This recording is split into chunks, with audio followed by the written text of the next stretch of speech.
트럼프의 종전 평화안. 미제-러시아가 손잡고 우크라이나를 나눠먹겠다고 한다. 혁명적 공산주의 인터내셔널 동맹 RCIT 성명. RCIT 우크라이나 지부 러시아 지부 합동 배포 2025년 11월 21일 1. 트럼프 미국 대통령과 푸틴 러시아 대통령의 양측 특사가 비밀리에 만나 우크라이나 전쟁 종전을 위한 평화 계획을 마련했다고 보도되고 있다.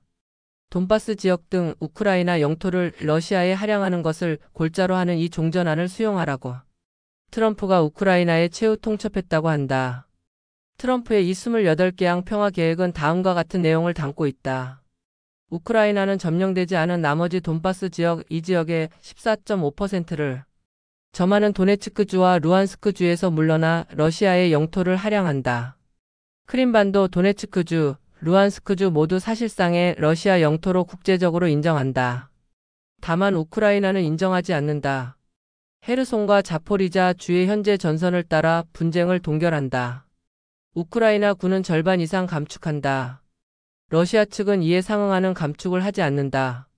또 우크라이나는 모스크바와 상트페테르부르크까지 또는 러시아 내지 깊이 위치한 정유시설에 도달할 수 있는 장거리 무기체계 등을 보유하는 것이 금지된다.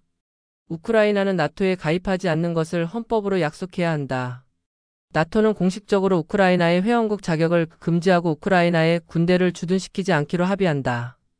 우크라이나는 러시아어를 제2국어로 지정해야 하며 러시아 정교회의 현지 지부를 복원한다. 우크라이나는 미국을 포함한 각국으로부터 신뢰할 수 있는 안보 보장을 받는다. 이에 대한 대가로 미국은 불특정 보상을 받는다. 러시아에 대한 서방의 제재는 중단한다. 미국은 러시아가 우크라이나를 다시 침공하면 이에 대해 조율된 군사 대응을 유도하고 러시아에 대한 모든 국제 제재를 제거하고 제한해 명시된 러시아에 대한 모든 혜택을 철회할 것임을 보장한다. 우크라이나가 러시아를 침공하거나 모스크바와 상트페테르부르크에 미사일을 발사할 경우 미국의 안보 보장은 철회된다. 동결된 러시아 자산 1,000억 달러는 우크라이나 재건에 사용되며 미국이 수익의 50%를 커미션으로 갖는다. 유럽은 재건 기금으로 1,000억 달러를 추가로 낸다. 나머지 동결된 러시아 자산은 미국-러시아 합동투자 프로젝트로 들어간다. 이 합의는 법적 구속력을 가지며 트럼프가 의장을 맡는 평화위원회가 관리 감독한다. 혁명적 공산주의 인터내셔널 동맹 RCIT가 RCIT 우크라이나 지부 및 러시아 지부는 트럼프의 평화 계획이 우크라이나의 항복을 강제하려는 사악한 기도로 강력히 규탄한다. 이 종전안은 트럼프 정부가 지난 3월 이래로 추진해온 앞서의 평화안과 맥을 같이 한다. 이 계획이 시행되면 우크라이나는 러시아가 이미 점령한 것보다 더 많은 영토를 포기해야 한다. 이 영토에는 경제적으로 중요한 돈바스 핵심 지역들과 그 밖의 주요 요새 도시들이 포함된다. 이는 러시아 군대가 향후 우크라이나의 더 많은 지역을 점령하기 위한 세 번째 우크라이나 침공의 최적의 발판이 될 것이다. 나아가 우크라이나는 중요한 무기를 포기해야 한다. 이에 더해 우크라이나 영토 5분의 1에 대한 러시아의 점령 체제가 국제적으로 인정받게 된다. 사실상 이는 트럼프가 가자의 팔레스타인 인민에게 들씌우려는 제국주의적 평화 구상과 많은 점에서 비슷한 또 다른 식민지 계획이다. 3. 미 제국주의 이러한 일련의 평화 이니셔티브는 워싱턴 대외 정책 변동에 대한 우리의 평가 분석을 확인해준다. 미 제국주의는 패권 쇠락의 결과로 더 이상 세계 지배를 시도할 수 없게 되었다. 미국의 새 국방 전략 NDS 초안에 따르면 군사력을 본토와 서반구에, 즉 미국 자체와 중남미 및 북미 그린란드 포함에 집중할 것이다. 쇠락해가는 전 패권국이보다 현실적인 목표를 스스로에게 설정하고 있는 것이다. 트럼프의 베네수엘라에 대한 전쟁몰이 도발과 멕시코 마약 테러리스트에 대한 폭침 위협은 이러한 대외 정책 초점 이동을 보여주는 행보들이다. 4. 트럼프의 평화 계획이 젤렌스키의 오랜 사업 파트너이자 에너지 재벌인 티무르 민디치와 대통령실장 안드레이 예르막이 연루된 거대한 부패 스캔들 뉴스와 겹치는 것은 결코 우연이 아니다. 이 스캔들은 미국 기관들과 긴밀한 관계를 맺고 있는 우크라이나 국가 반부패국이 주도해왔다. 물론 젤렌스키 정부가 철저히 부패했다는 것은 잘 알려져 있다. 그러나 이는 어제 오늘 일도 아닌데 지금 이 스캔들이 새삼 터진 것은 젤렌스키를 굴복시키거나 아예 제거하려는 트럼프 정부의 노력의 일환일 가능성이 크다. 미국 언론 폴리티코의 논평을 빌리자면 트럼프 행정부는 젤렌스키를 괴롭히고 있는 부패 스캔들과 현재의 전황을 고려할 때 우크라이나가 이 딜을 받아들일 수밖에 없는 위치에 있다고 판단하는 것 같다. 5.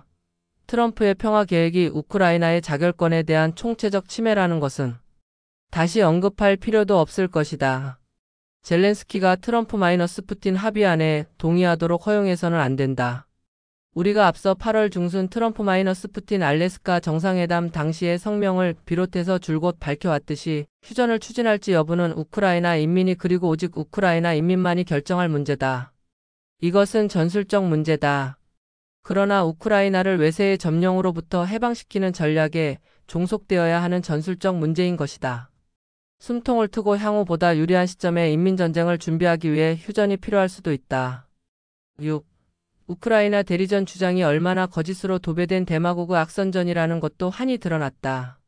올해 초 이래로 전개된 상황들은 우크라이나가 미 제국주의를 위해 대리전을 벌이고 있다고 하는 각종 개량주의자들 및 중도주의자들, 남한에서는 자주파 민족주의자들 및 일부 사회주의 자임 좌파들의 거짓 프로파간다를 완전히 반박했다.